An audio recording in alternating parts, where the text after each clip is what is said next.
Good morning all of you. तो आज जैसा कि हमने पहले इस बारे में बात की थी कि हम जब भी संख्यात्मक अवकलन या न्यूमेरिकल डिफरेंशिएशन करते हैं तो जो हमारे पास ऑलरेडी पहले से प्री एग्जिस्टिंग फॉर्मूलाज हैं, अंतर्वेक्षण सूत्र हैं, इंटरपोलेशन फॉर्मूलाज हैं, उनको काम में लेते हुए करते हैं। और उसी क्रम में हमने कुछ एग्जाम्पल लिए थे जिनमें न्यूटन ग्रेगोरी फॉर्मूला हमने काम में लिया था स्पेशली। और अब एक आध दो एग्जाम्पल इस तरीके के लेंगे जिसमें सेंट्रल डिफरेंस फॉर्मूला भी काम में आता है। तो बात कुछ भी नहीं है, बात सिर्फ इतनी सी है कि जहां पर जिस प्रकार के इंटरपोलेशन फॉर्मूला का उपयोग होना होता है वहां पर उसी प्रकार के इंटरपोलेशन फॉर्मूला का उपयोग हम करते हैं। तो जब भी हम फॉरवर्ड या बैकवर्ड इंटरपोलेशन की बात करते हैं तो आपको याद होगा कि हमने ये पाया था कि जो टेबल की जो शुरुआती वैल्यूज हैं, यदि उनमें से किसी वैल्यूज का हमको मान ज्ञात करना है, उनमें से किसी एक्स वैल्यू के लिए एफ एक्स की मान ज्ञात करना है हमें, तो हम फॉरवर्ड डिफरेंस फॉर्मूला काम में लेंगे। और यदि टेबल के आखिरी की वैल्यूज में से हमको कोई मान ज्ञात करना है तो हम बैकवर्ड डिफरेंस फॉर्मूला काम में लेंगे। इसी प्रकार अगर असमान अंतराल हैं तो असमान अंतराल के लिए जो भी अंतर्वेक्षण फॉर्मूला है, न्यूटन्स इंटरपोलेशन फॉर्मूला, उसको हम काम में लेंगे। इसी प्रकार से यदि हमको टेबल के बीच में, लगभग बीच में, यदि किसी वैल्यू के करस्पॉन्डिंग एफ एक्स की वैल्यू ज्ञात करनी है तो हमें जो सेंट्रल डिफरेंस फॉर्मूला है, हम उसको काम में लेते हैं। और सेंट्रल डिफरेंस फॉर्मूला में जो मुख्य है, एक तो गाउस है और एक बेसल्स है। तो यहां पर भी हम यही करने वाले हैं कि हमको यदि एक टेबल के बीचों बीच की वैल्यू हमें दी हुई है और उसका हमें मान ज्ञात करना है, तो बेसल अंतर्वेक्षण सूत्र या फिर गाउस अंतर्वेक्षण सूत्र को काम में लेते हुए और फिर उससे हम अपने वांछित हल को हम वांछित प्रश्न को हल करने की कोशिश करते हैं। तो चलिए यहां पर हम देखते हैं कि किस तरीके से काम होता है। मैं ये कहता हूं, मैं एग्जाम्पल लेता हूं सीधे, उस एग्जाम्पल से आपको बात थोड़ी सी समझ में आएगी। तो जैसे ये एग्जाम्पल है जिसके अंदर हमें कुछ एक्स की वैल्यूज दी हुई है, वो एक्स की वैल्यूज क्या है, ये है 7.47, 7.48, इसके बाद 7.49, इसके बाद 7.50, इसके बाद 7.51, 7.52 एंड 7.53। इसी के साथ साथ मुझे एफ एक्स जो इसकी वैल्यूज है कॉरस्पॉन्डिंग फंक्शन की, उसकी वैल्यूज भी दी हुई हैं 0.193 और 7.48 के लिए है 0.195, 7.49 के लिए 0.198, इसके लिए 0.201, इसके लिए मेरे पास वैल्यू जो दी हुई है वो है 0.203, फिर 0.206 और अंत में 0.208। ठीक है। और मुझे ये बोला गया है कि x इज इक्वल टू 7.5 पे मुझे f डैश x निकालना है, या मैं ये कह दूं कि मुझे निकालना है f डैश 7.5। ठीक है। अब 7.5 की जो है वो एक्चुअल में बीचों बीच है, 7.5 जो है वो एक्चुअल में बीचों बीच है। तो बीचों बीच आने के लिए ये बीचों बीच एफ एक्स की वैल्यू तो मुझे पता है, लेकिन एफ डैश एक्स की मुझे वैल्यू पता करनी है। तो बीचों बीच के लिए मैं हमेशा कोशिश ये करूंगा कि सेंट्रल डिफरेंस फॉर्मूला काम में आए। तो सबसे पहला स्टेप वन जो होगा वो इसके लिए हमेशा होगा कि draw a difference table.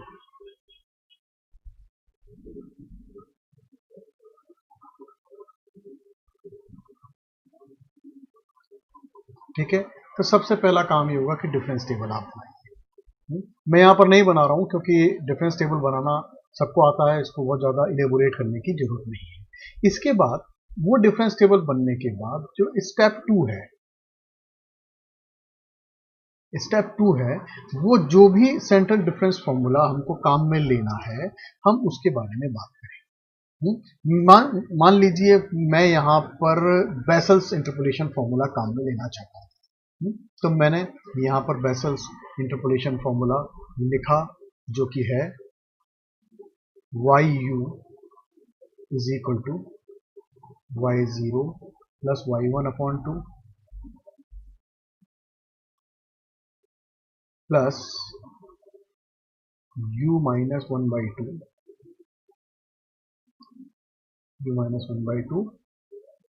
Delta Y0 plus U into U minus 1/2 factorial into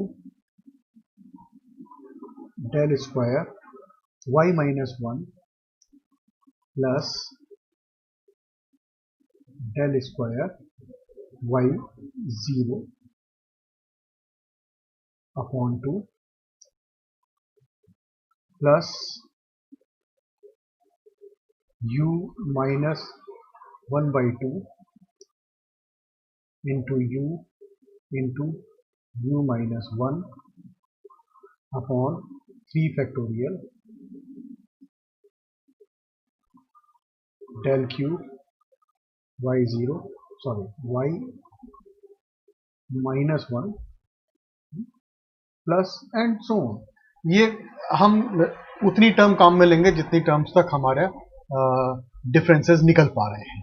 तो यहाँ पर मैं ये मान के चलता हूँ कि यहाँ पर 1 2 3 4 5 6 7 टर्म दे रखी हैं और 4 डिफरेंसेस इसके 6 डिफरेंसेस निकल सकते हैं। 7 टर्म है तो 6 डिफरेंसेस निकल सकते हैं। 7वां डिफरेंस जो है वो हमेशा ही खत्म हो जाएगा, ये हमें पता है। तो मैं 6 या 7 टर्म तक इस बेसल्स फॉर्मूले को लिखता हूँ यहाँ पर। और जब मैं आगे बात कर रहा हूं मैं, अब मुझे क्या निकालना है, मुझे निकालना है dy by dx। तो dy by dx मुझे ये पता ही है पहले से ही कि 1/h dy by du होता है, क्योंकि मेरे u के रूप में मैंने फंक्शन बेसल्स फॉर्मूला लिखा है। तो मुझे अब क्या करना है, उस बेसल्स फॉर्मूले को u के सापेक्ष डिफरेंशिएट करना है और उसके अंदर जो कोरस्पॉन्डिंग मेरे पास डेल्टा Y0 या डेल स्क्वायर Y0 या फिर डेल स्क्वायर Y minus 1 या फिर डेल स्क्वायर Y2 या फिर डेल क्यूब Y minus 1, जितनी भी जो वैल्यूज हैं मेरे पास, जो इसकी सारी की सारी वैल्यू मेरे पास जो है वो टेबल से आ जाएंगी, इंटरपोलेशन टेबल से आ जाएंगी। उन वैल्यूज को मुझे इस चीज के अंदर काम में ले लेना है और मेरा रिजल्ट आ जाएगा। तो ये काम भी कोई नया नहीं है, मतलब हमें यदि जहां पर फॉरवर्ड डिफरेंस फॉर्मूले की आवश्यकता है वहां पर फॉरवर्ड डिफरेंस फॉर्मूला काम में लूंगा और उसको मैं डिफरेंशिएट करूंगा। जहां पर बैकवर्ड डिफरेंस फॉर्मूले की आवश्यकता है वहां बैकवर्ड डिफरेंस फॉर्मूला काम में लूंगा और डिफरेंशिएट करूंगा। इसी तरीके से जहां पर सेंटर इंटरपोलेशन फॉर्मूले की आवश्यकता है, जैसे कि बेसल्स फॉर्मूला है या फिर गाउस अंटरवेक्शन फॉर्मूला है, तो मैं वहां पर उनको उसी प्रकार से गाउस और स्टर्लिंग भी होता है, तो उनको उसी प्रकार से मैं काम में लूंगा। इतने इस चीज में मुझे लगता है कोई डाउट नहीं होना चाहिए। बस जानने की बात इतनी सी है कि हमारे पास जो बेसल्स फॉर्मूला है उसको भी हमें याद रखना है कि बेसल्स फॉर्मूला क्या होता है। ठीक है, बेसल्स फॉर्मूला, ठीक है, और दूसरा है स्टर्लिंग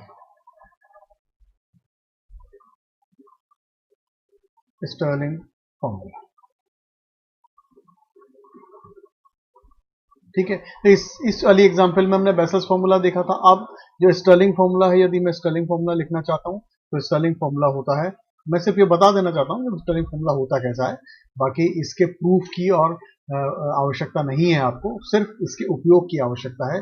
तो जिस तरीके से न्यूटन ग्रिगोरी फॉर्मूले को हमने उपयोग में लिया था, इसी प्रकार से स्टर्लिंग फॉर्मूले को या बेल्स फॉर्मूले को भी हम उपयोग में ले सकते हैं। सिर्फ हमें ये पता होना चाहिए कि उनको उपयोग में हमें कब लेना है। तो स्टर्लिंग फॉर्मूला है yx is equal to y0 plus x in the bracket delta y0 plus delta y minus 1 upon 2 plus x square upon 2 del square y minus 1 plus x into x square minus 1 upon 3 factorial in the bracket del cube y minus 1 plus del cube y minus 2 upon 2। और इसके बाद भी और भी term होती है, पर मैं सिर्फ 3 y क्यूब या तीसरे डिफरेंस तक ही चीज़ों को काम में ले रहा हूँ। तो मैंने स्टर्लिंग फॉर्मूले को तीसरे डिफरेंस तक के लिए ही लिखा, ठीक है।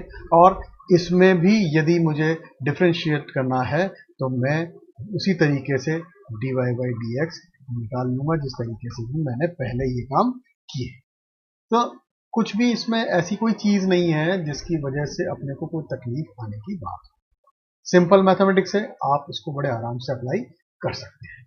चलिए, तो अब और एक बात और है, कुछ अप्रोक्सीमेट एक्सप्रेशंस हैं डेरिवेटिव ऑफ अ फंक्शन। तो अगर मैं बात करूं तो कुछ हैं अप्रोक्सीमेट एक्सप्रेशंस।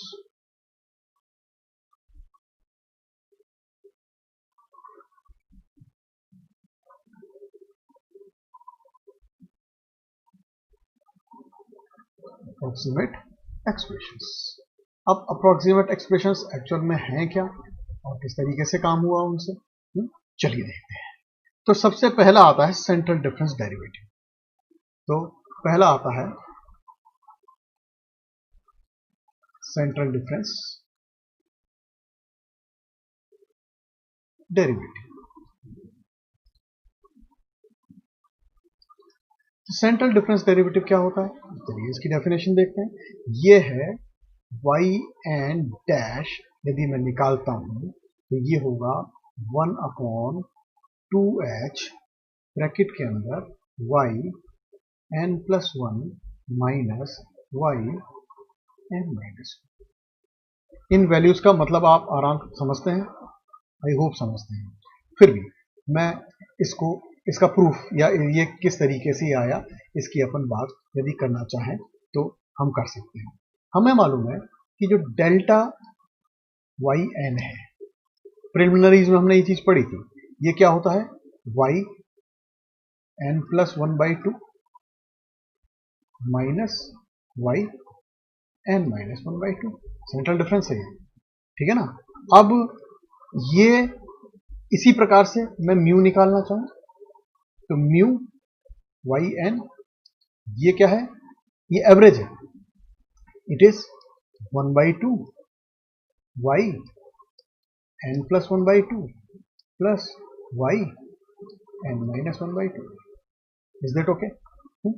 अब इस चीज को मैं अगर ऐसे लिखूं, ये जो चीज है देखिए जरा 1 बाई 2 ये लिखा था ना मैंने, मैं इसको मैं ये कहता हूं mu into delta y n, तो वो क्या होगा, तो mu into delta y n का मतलब y n plus 1 by 2 minus y n minus 1 by 2, ठीक है।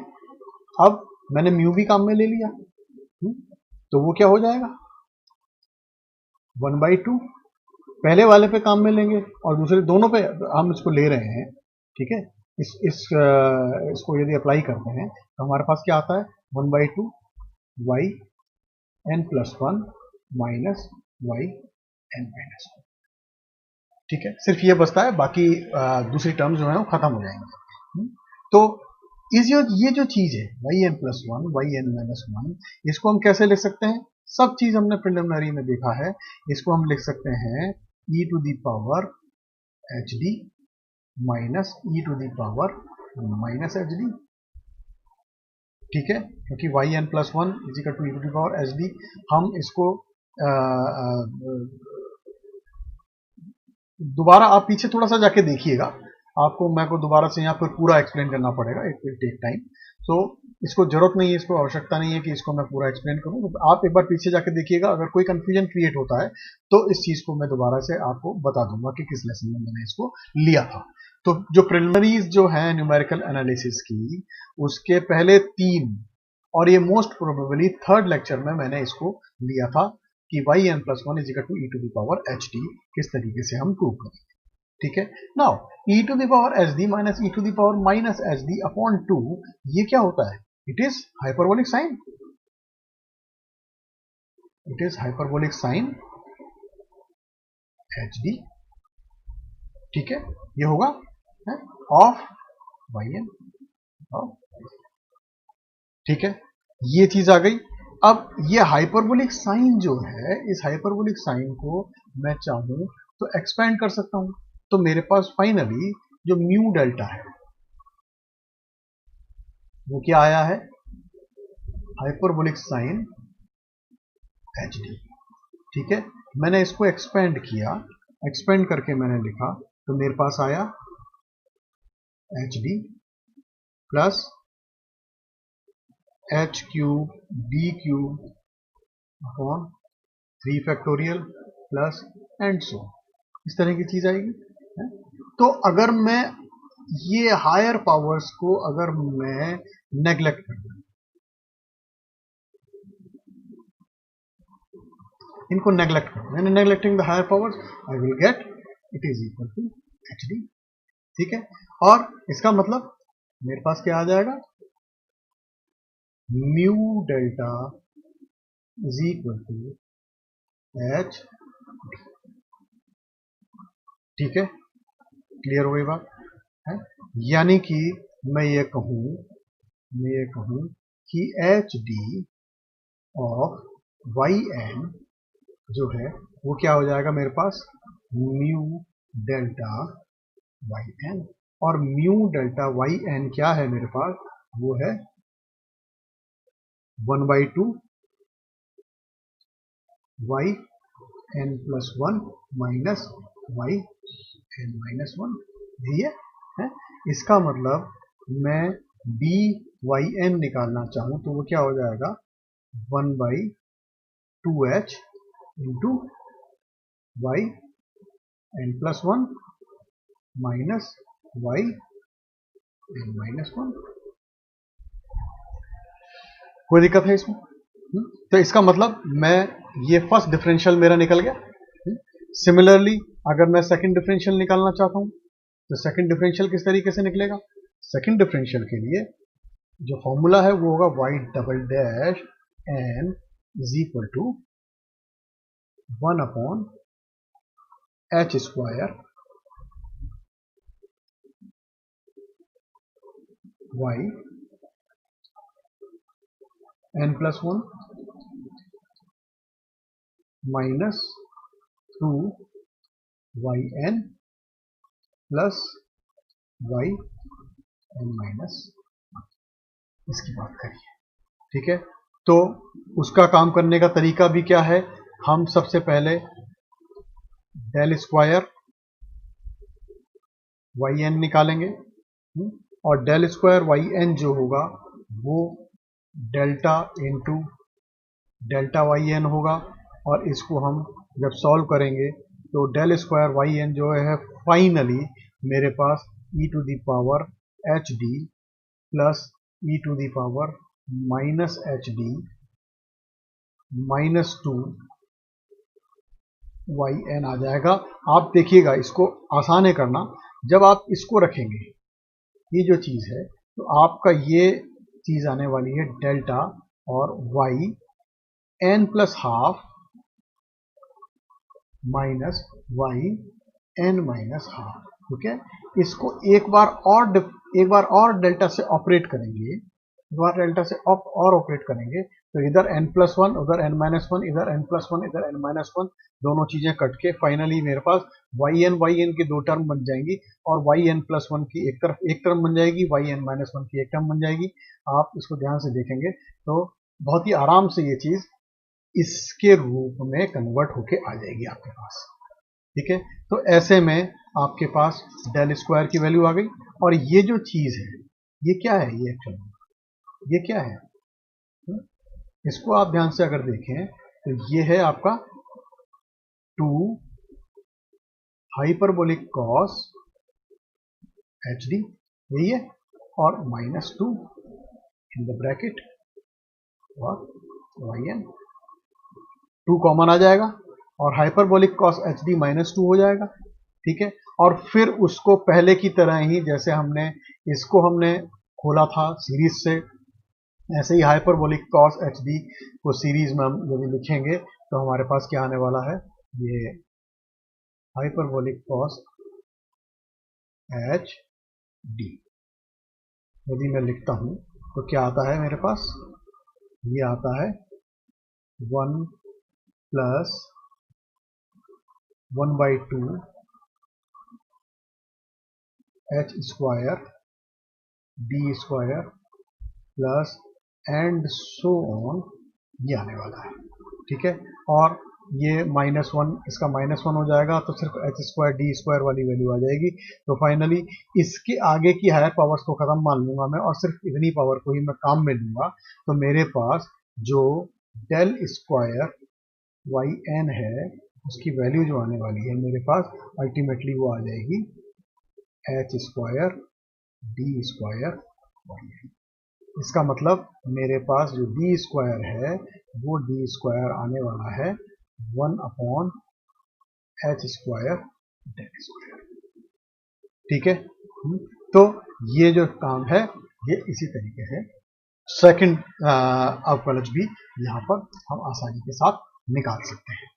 ठीक है, अब एक और चीज है छोटी सी जो कि मैं चाहता हूं कि मैं इसी लेक्चर में पढ़ा दूं, पर ये लेक्चर फिर लंबा हो जाएगा, तो मैं फिलहाल उस चीज को आपके लिए वर्क फ्रॉम होम या फिर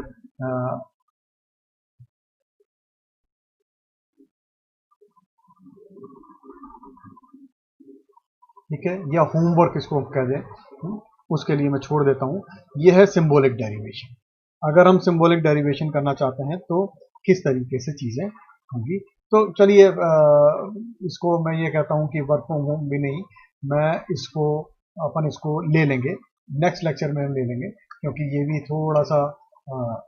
थोड़ा सा कॉम्प्लिकेशन है इन चीज़ों में भी, तो उतना आसान नहीं है कि आप एक बार में ही सीधे इसको समझ पाए। तो हम नेक्स्ट लेक्चर जो भी लेंगे उसके अंदर हम इसको एग्जाम्पल सहित इस चीज़ को समझने की कोशिश करेंगे। तो चलिए, until then good bye and all the best. Next lecture जल्दी ही मैं इसका करूँगा, और ये जो अवकलज वाला, जो संख्यात्मक अवकलन वाला जो चैप्टर है, जो हिस्सा है, ये उस नेक्स्ट लेक्चर में कंप्लीट हो जाएगा। I hope. All the best.